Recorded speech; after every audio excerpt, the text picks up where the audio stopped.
Hi friends, இன்றைக்கி நம்ம குலதெய்வம் கோயிலுக்காக பொங்கல் வைக்கிறதுக்கு தான் போகிறோம். நம்ம பாப்பாக்காக வேண்டியிருந்தோம் இடைக்கிடை காசு போடுறதுக்காக. காலையிலே 4:30க்குலாம் எழுந்துச்சிட்டேன். என் கூட சேர்ந்து பாப்பாவும் எழுந்துச்சிட்டா. வாசல் எல்லாம் கோலம் எல்லாமே டெக்கரேஷன் ஃபுல்லாகவே மாமியார் தான் பண்ணியிருந்தாங்க. அவங்க சூப்பராக கோலம் போடுவாங்க.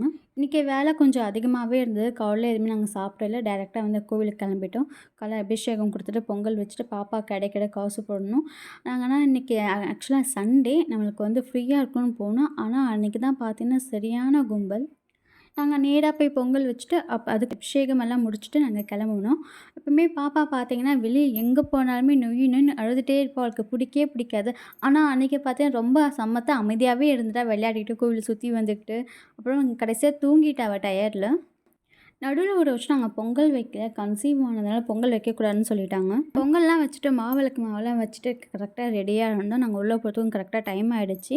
பாப்பாவுக்கு அபிஷேகம் முடிச்சுட்டு லாஸ்ட்டாக பார்த்திங்கன்னா இடைக்கிட காசு போடணும். அவள் ஃபஸ்ட்டு வந்து அமைதியாக தான் இருந்தாள். ஆனால் செகண்ட் பார்த்திங்கன்னா அவள் அழ ஆரம்பிச்சிட்டா, பயந்துட்டா.